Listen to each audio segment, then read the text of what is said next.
સિદ્ધિ કમાણી રોજ તમને અવનવી વાનગી બનાવતા શીખવું છું। જો તમને મારી વાનગી પસંદ આવતી હોય તો તમે મારી ચેનલને સબસ્ક્રાઇબ કરો, મારા વિડીયોને લાઈક કરો અને તમારા ફ્રેન્ડ સર્કલમાં મારા વિડીયો જરૂરથી શેર કરો। તો આજે આપણે કાઠિયાવાડી ગવાર ઢોકળીનું સબ્જી બનાવતા શીખીશું, જે બનાવવું ખૂબ જ આસાન છે ને એક નવી જ રીતથી બનાવતા શીખીશું। તો ચાલો આજે બનાવવાનું શરૂ કરીએ આપણે કાઠિયાવાડી ગવાર ઢોકળીનું સબ્જી। કાઠિયાવાડી ગવાર ઢોકળીનું સબ્જી બનાવવા માટેના ઇન્ગ્રેડિયન્ટ્સ આપણે જોઈ લઈએ। મેં 250 ગ્રામ ગવાર લીધો છે, જેને ધોઈ અને સમારી લીધો છે, એના ટુકડા કરી લીધા છે। 250 ગ્રામ ગવારના પછી તેલ લીધું છે, 4 મોટી ચમચી। 1 વાટકી ચણાનો લોટ લીધો છે ઢોકળી બનાવવા માટે। 1 વાટકી લોટ સામે 1 વાટકી પાણી લેવાનું છે, તો મેં 1 વાટકી પાણી લીધું છે। અને મેં લસણ, લાલ મરચું અને નમક નાખીને વઘાર માટે પેસ્ટ બનાવી છે, તે 2 ચમચી લીધી છે। 5 થી 6 મીઠા લીમડાના પત્તા લીધા છે। 1 નાની ચમચી રાઈ, 1 નાની ચમચી જીરું, 1 નાની ચમચી અજમો, 1 ચમચી હળદર, 2 ચમચી લાલ મરચું પાવડર કાશ્મીરી અને તીખું બંને મિક્સ કરીને લીધું છે। 1 ચમચી ધાણા જીરું પાવડર, 1 ચમચી નમક, ચપટી સોડા અને ચપટી હિંગ લીધી છે। ચાલો આપણે બનાવવાનું શરૂ કરીએ કાઠિયાવાડી ગવાર ઢોકળીનું સબ્જી। ગવાર ઢોકળીનું સબ્જી બનાવવા માટે સૌપ્રથમ આપણે ઢોકળી બનાવી લઈએ। તો એક પેનને આપણે ગરમ કરવા ગેસ ચાલુ કરી અને મૂકીશું અને જે પાણી 1 વાટકી લીધું હતું તે આપણે એડ કરીશું। પાણીની અંદર આપણે નમક એડ કરવાનું છે, અડધું નમક આપણે સબ્જી માટે રાખવાનું છે। તો અડધી ચમચી નમક એડ કરીશું અને 1 ચમચી નાની ચમચી તેલ એડ કરીશું, જેથી આપણી ઢોકળી કંઈ ચોટે નહીં। અને એને ઉકળવા દેશું। ઉકળી જાય પછી આપણે એની અંદર લોટ નાખી અને વેલણ વડે એને મિક્સ કરી લેવાનું છે। તો હવે આપણો પાણી ઉકળી જાય પછી આપણે એની અંદર ચપટી, હળદર, લાલ મરચું અને અજમો નાખી અને પછી આપણે લોટ નાખીશું। આપણું પાણી ઉકળી રહ્યું છે તો આપણે એની અંદર 1 ચપટી અજમો આવી રીતે આમ ચોળી અને નાખવાનો છે, જેથી ઢોકળી પચવામાં હળવી રહે। ચપટી હળદર નાખીશું જેથી કલર પણ મસ્ત આવે આપણી ઢોકળીનો। અને થોડું અડધી ચમચી આપણે એની અંદર લાલ મરચું એડ કરીશું, એકદમ મસ્ત ઢોકળી બનાવવા માટે। તો આપણું પાણી ઉકળી જાય પછી આપણે એની અંદર લોટ નાખતા જવાનું છે અને મિક્સ કરતા જવાનું છે। તો તમે જોઈ શકો છો આપણું પાણી ઉકળી રહ્યું છે। તો હવે આપણે એની અંદર ચપટી જે મેં સોડા લીધો હતો એ સોડા, બેકિંગ સોડા એ એડ કરી અને આપણો લોટ એડ કરી દેશું અને મિક્સ કરતા જશું વ્યવસ્થિત। આવી રીતે આપણી ઢોકળીનું મિશ્રણને આપણે પાણીમાં વ્યવસ્થિત મિક્સ થાય તેવી રીતે, ક્યાંય ચોટે નહીં અને ક્યાંય પણ કોરું ના રહે લોટ, એવી રીતે વેલણ વડે મિક્સ કરી લેવાનું છે અને પકવવાનું છે।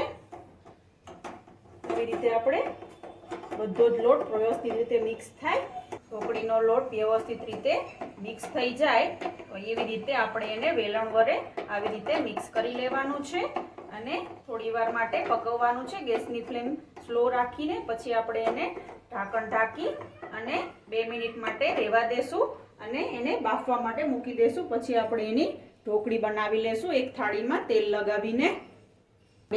જે ઢોકળી બાફવા માટે લોટ ઢાંકીને રાખ્યો હતો તેને હવે આપણે એક પ્લેટમાં તેલ લગાવી અને કાઢી અને ઢોકળી બનાવવા માટે લઈ લેશું। ઢોકળી બનાવવા માટેનો લોટ જે મેં બાફીને રેડી કર્યો હતો તેને હવે આપણે સેજવાર ઠંડો થાય એટલે હાથમાં તેલ લગાવી અને મસળી લેવાનો છે અને વ્યવસ્થિત ડીશમાં પાથરી અને પછી આપણે એની ઢોકળી બનાવવાની છે અને પછી આપણે સબ્જીનો વઘાર કરવાનો છે। તો આવી રીતે એને આપણે મસળી અને ડીશમાં પાથરી લેશું એટલે એક સરખો મસળાઈ જાય એટલે મસ્ત ઢોકળી બને આપણી। તો હવે આપણે લોટ મસળી લઈએ અને પછી ડીશમાં વ્યવસ્થિત પાથરી અને એના ટુકડા કરી લઈએ। આપણો લોટ ઠંડો થઈ મસળાઈ ગયો છે તો હવે આવી રીતે આપણે એને ડીશમાં હથેળી વડે પાથરી દઈશું અને પછી એના સ્ક્વેર અથવા ચોરસ આપણે ટુકડા કરી લેશું। તો આવી રીતે આપણે પ્રેસ કરતું જવાનું છે અને લોટને ડીશમાં વ્યવસ્થિત પાથરી આમ એક સરખો દાબી અને પાથરી દેવાનો છે, જેથી એકેય સાઈડ જાડું ન રહે, બધી સાઈડ વ્યવસ્થિત સરખું એની થિકનેસ થઈ જાય। તો આવી રીતે દબાવી અને લોટને આપણે પાથરી દેશું। હાથમાં તેલ લગાવી અને પછી આવી રીતે દબાવશું તો તમારા હાથમાં પણ ચોટશે નહીં અને ઢોકળી પણ મસ્ત શેપ આવશે એનું। તો આવી રીતે આપણે ઢોકળીને વ્યવસ્થિત પાથરી અને પછી ચપ્પા વડે ચોરસ આપણે ટુકડામાં કટ કરી લઈશું. તો આવી રીતે હવે એને એક અણીવાળા ચપ્પાને આવી રીતે આપણે ચોરસ ટુકડામાં કટ કરી લેવાની છે. બધી ઢોકળીને ચપ્પામાં તેલ લગાવી અને પછી આપણે ઢોકળી કટ કરીશું. આવી રીતે નાના નાના ટુકડામાં આપણે ઢોકળીને કટ કરી અને ઠંડી કરવા માટે રાખી દઈશું અને પછી આપણે સબ્જીનો વઘાર કરીશું. તો આપણે ઢોકળીના હવે આવી રીતે ટુકડા કરી અને એક પ્લેટમાં કાઢી લઈએ. તમે જોઈ શકો છો આપણી ઢોકળીના ટુકડા થઈને મસ્ત ઠંડા થઈને રેડી થઈ ગયા છે. આવી રીતે આપણે ઢોકળીના અને આટલી થિકનેસ રાખી અને ઢોકળી બનાવવાની છે. તો હવે આપણે ઢોકળી રેડી થઈ ગઈ છે. તો હવે આપણે ગવારનો સબ્જીનો વઘાર કરી લઈએ. હવે આપણે સબ્જીનો વઘાર કરવા માટે એક કુકર ગેસ ઉપર ગરમ કરવા મૂકીશું અને જે 4 ચમચી આપણે તેલ લીધું હતું તે એડ કરી દઈશું. તેલ ગરમ થાય એટલે આપણે વઘાર કરીશું. તો હવે આપણું તેલ ગરમ થઈ રહ્યું છે. તેલ ગરમ થાય એટલે આપણે એનો વઘાર કરીશું. આપણે સબ્જી બનાવવા માટે જે તેલ મૂક્યું હતું તે ગરમ થઈ ગયું છે. તો હવે આપણે એનો વઘાર કરવા માટે તેલની અંદર હું રાઈ એડ કરીશ 1 ચમચી. રાઈ સંકળાઈ જાય એટલે આપણે એની અંદર અડધી ચમચી અજમો એડ કરવાનો છે. અજમો એડ કરવાથી ગવાર પચવામાં હળવો રહે છે એટલે હું અજમો એડ કરું છું. હવે આપણે જીરું એડ કરીશું. જીરું સંતળાઈ જાય એટલે આપણે એની અંદર લીમડાના પત્તા એડ કરવાના છે. પછી થોડી ચપટી હિંગ એડ કરીશું અને જે આપણે લસણની પેસ્ટ બનાવી હતી લસણ લાલ મરચું અને નમકની એ એડ કરીશું અને વ્યવસ્થિત બધું જ સાંતળી લેશું. તો હવે આપણે બધું જ વ્યવસ્થિત તેલની અંદર સાંતળી લઈએ. એ લસણ વ્યવસ્થિત સંતળાઈ જાય એટલે આપણે એની અંદર હળદર એડ કરી અને પછી ગવાર એડ કરવાનો છે. તો હવે આપણું લસણ સંતળાઈ ગયું છે. તો હવે આપણે એની અંદર ચપટી હળદર એડ કરીશું અને જે આપણો મેં ગવાર ધોઈને રેડી કર્યો હતો તે એડ કરી દઈએ. પછી ગવારને બધી જ વસ્તુમાં વ્યવસ્થિત રીતે મિક્સ કરી લઈએ અને બધું જ વ્યવસ્થિત પ્રોપર રીતે સંતળાઈ જાય એવી રીતે ગવારની અંદર લાગી જાય એવી રીતે આપણે સબ્જીમાં વ્યવસ્થિત બધું મિક્સ કરવાનું છે. આપણે બધું જ પ્રોપર રીતે મિક્સ થાય તેવી રીતે મિક્સ કરી લઈએ અને હવે આપણે એની અંદર મસાલો કરી દઈએ. તો જે અડધી હળદર બાકી હતી તે આપણે એડ કરી દઈએ. લાલ મરચું પાવડર એડ કરી દઈએ 2 ચમચી. નમક એડ કરી દઈએ અડધી ચમચી અને ધાણા જીરું પાવડર એડ કરી દઈએ. હવે બધા જ મસાલાને વ્યવસ્થિત રીતે ચમચા વડે મિક્સ કરી દઈએ. ગેસની ફ્લેમ મીડિયમ રાખી અને મિક્સ કરવા મસાલા જેથી મસાલા બળી ન જાય. એટલે હવે બધા જ મસાલાને ગવારમાં મિક્સ કરી અને પછી આપણે એની અંદર પાણી નાખવાનું છે. પ્રોપર રીતે મિક્સ થઈ જાય અને થોડી વાર ગવાર ચડી જાય પછી આપણે એની અંદર પાણી નાખી અને 2 વિસલ કરી અને ગવારને પકાવવાનો છે. તો બધું જ બરાબર મિક્સ થઈ ગયું છે. તો હવે આપણે એને પકવવા માટે થોડી વાર રહેવા દઈએ. તમે જોઈ શકો છો આપણા સબ્જીમાં બધો જ મસાલો મસ્ત મિક્સ થઈ ગયો છે. તો હવે આપણે 1 વાટકી પાણી એડ કરી અને 2 વિસલ થાય ત્યાં સુધી આપણે ગવારને સબ્જીને પકવવાનું છે. તો હવે આપણે કુકરનું ઢાંકણ બંધ કરી 2 વિસલ થાય ત્યાં સુધી સબ્જીને પકાવી લઈએ.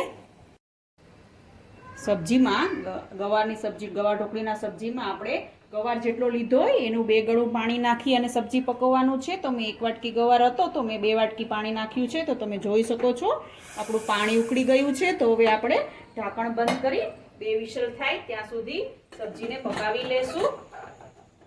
હવે આપણે 2 વિસલ થઈ ગઈ છે. તો હવે આપણે ઢાંકણ ખોલી અને સબ્જીને ચેક કરી લઈએ ગવાર પાક્યો છે કે નહીં તે. તો હવે આપણે તમે જોઈ શકો છો આપણું સબ્જી મસ્ત ગવાર પાકીને રેડી થઈ ગયો છે અને એમાં હજુ પાણી મેં વધારે એડ કર્યું હતું કારણ કે આપણે ઢોકળી એડ કરવાની છે. તો હવે આપણે એની અંદર ગેસની ફ્લેમ ચાલુ કરી અને હવે આપણે ઢોકળી એડ કરીશું અને થોડું પાણી જરૂર પડે તો એડ કરવાનું, ના જરૂર પડે તો નહીં એડ કરવાનું. તો હવે આપણે આવી રીતે બધી જ ઢોકળીને સબ્જીમાં ગેસની ફ્લેમ સ્લો રાખી અને એડ કરી દઈએ અને પકાવી લઈએ કારણ કે ઢોકળી આપણું પાણી શોષે તો આપણે પાણીની જરૂર પડે તો અડધી વાટકી પાણી એડ કરી દેવાનું છે. તો હવે આપણે સબ્જીમાં બધી ઢોકળી એડ કરી અને મિક્સ કરી લઈએ અને પછી થોડી વાર પકવવા માટે ગેસ ઉપર રહેવા દઈએ કારણ કે ઢોકળી આપણે બાફી ખીચું ચણાના લોટનું ખીચું બનાવી અને રેડી કરી હતી, એટલે બહુ પકવવાની જરૂર નથી, પણ થોડો સબ્જીનો ટેસ્ટ એની અંદર બેસી જાય ત્યાં સુધી આપણે 1 થી 2 મિનિટ માટે એને પકવવાની છે. તો આપણે ઢોકળી વ્યવસ્થિત રીતે મિક્સ થઈ અને પાકી જાય ત્યાં સુધી 2 મિનિટ માટે ગેસની ફ્લેમ મીડિયમ રાખી અને સબ્જીને પકાવવાનું છે. તો હવે આપણું સબ્જી પાકી જાય ત્યાં સુધી આપણે 2 મિનિટ એને પકાવી લઈએ. તમે જોઈ શકો છો આપણું કાઠિયાવાડી ગવાર ઢોકળીનું સબ્જી મસ્ત ટેસ્ટી અને એકદમ ચટાકેદાર રેડી થઈ ગયું છે. તો હવે આપણે એને સર્વિંગ પ્લેટમાં કાઢી સર્વ કરી લેશું. એને રોટલી રોટલા બધા સાથે ખાશો, ખૂબ જ ટેસ્ટી લાગશે. તો તૈયાર છે આપણું એકદમ ટેસ્ટી અને ચટાકેદાર કાઠિયાવાડી ગવાર ઢોકળીનું સબ્જી, જેને તમે ભાખરી સાથે, રોટલી સાથે, રોટલા સાથે ખાશો, ખૂબ જ ટેસ્ટી લાગશે. જો તમને મારી આ રેસીપી ગમી હોય તો તમે મારી ચેનલને સબસ્ક્રાઇબ કરો, મારા વિડીયોને લાઈક કરો અને તમારા ફ્રેન્ડ સર્કલમાં મારા વિડીયો શેર કરો. કેવી લાગી આજની રેસીપી તમને? જો મારી રેસીપી તમને ગમી હોય તો તમે ઘરે જરૂરથી એકવાર ટ્રાય કરો અને તમને કેવી લાગી તે મને કમેન્ટ બોક્સમાં જરૂરથી જણાવો. તો આવી જ અવનવી રેસીપી જોવા માટે તમે મારી ચેનલને સબસ્ક્રાઇબ કરો, મારા વિડીયોને લાઈક કરો અને તમારા ફ્રેન્ડ સર્કલમાં મારા વિડીયો જરૂરથી શેર કરો. તો રોજ આવી અવનવી વાનગીઓ જોવા માટે જોતા રહો રંગત, ખાણીપીણીના શોખીન ગુજરાતીઓની. Thanks for watching.